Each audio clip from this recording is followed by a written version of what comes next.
Olá amigos, chegamos ao capítulo 22 do Evangelho de Mateus. Este capítulo começa com uma parábola. As parábolas têm significados gerais, não quer dizer que cada pequeno pormenor possa ter um significado, um paralelo, que tenhamos que interpretar.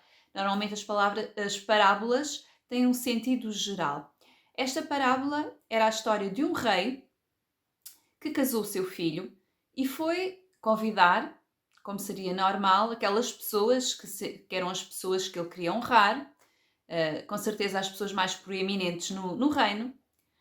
E quando foi feito o convite, essas pessoas recusaram, desvalorizaram, não quiseram aceitar o convite para ir ao casamento. Era uma honra que eles não quiseram aceitar. O rei ficou muito indignado e puniu aquela gente.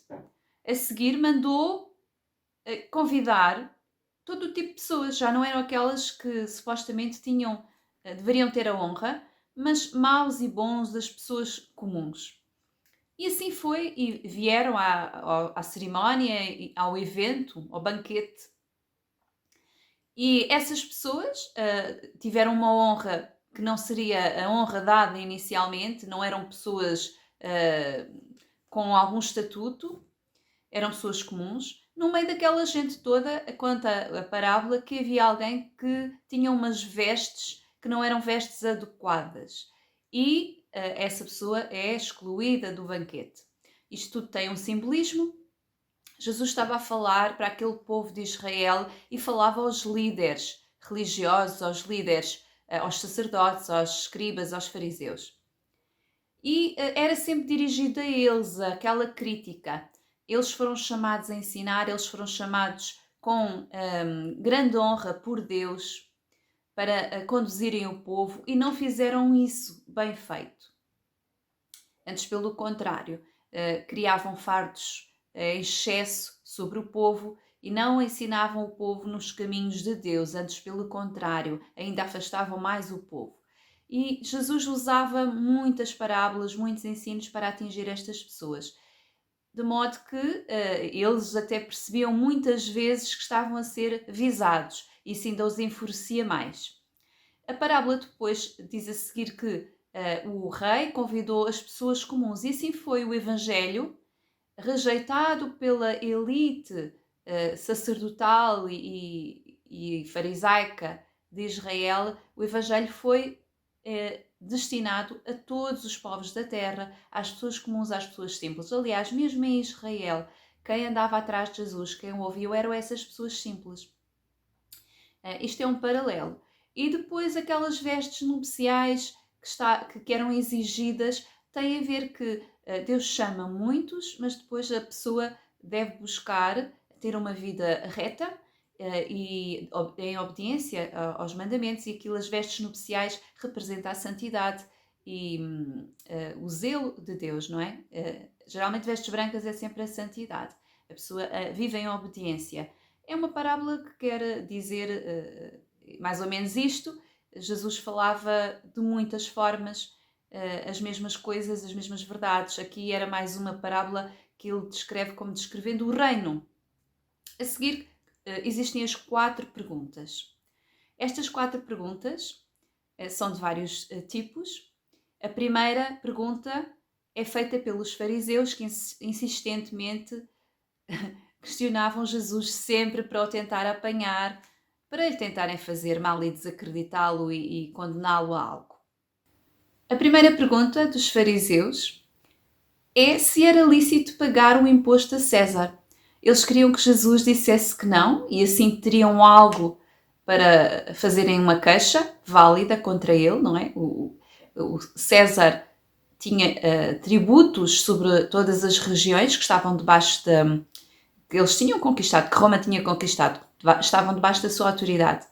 E incitar a deixar de pagar imposto era algo grave naquele contexto.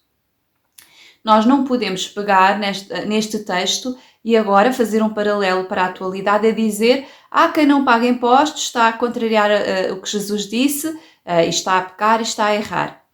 Isto era um contexto diferente. Não estou a dizer que agora não devemos pagar impostos, mas não era a mesma coisa. Aqui havia um rei, as moedas eram cunhadas com o rosto do rei E os reis oprimiam os povos, mas eram as autoridades sobre os povos. Agora vivemos a maior parte destes povos ocidentais vivem no que é chamado uma democracia. Se ela é efetiva ou não é outra questão, mas geralmente os impostos servem para o coletivo, ou deveriam servir para o coletivo. No fundo, nós pagamos impostos para nós mesmos, para obtermos serviços mais baratos, principalmente as pessoas que não têm posses. Então, os impostos funcionam um bocadinho de maneira diferente e nós votando e através de ativismo podemos, e política, podemos tentar reduzir os impostos, achamos que eles são incorretos. É uma dinâmica diferente agora daquela época, por isso não se pode pegar num texto e simplesmente aplicar e dizer que é assim, porque havia um contexto diferente. E Jesus responde, isto tudo para percebermos que não é a mesma coisa. Jesus responde que então dai a César o que é de César e dai a Deus o que é de Deus. Porque na moeda estava a imagem de César, então era devolver aquilo que era dele. Foi uma maneira inteligente que Jesus encontrou de se livrar daquela gente maldosa. A seguir há uma segunda pergunta, e do outro grupo, que geralmente eram os sacerdotes do templo, os saduceus. Esse grupo defendia que não havia ressurreição, que o homem, quando morre, acaba e não tem um espírito eterno.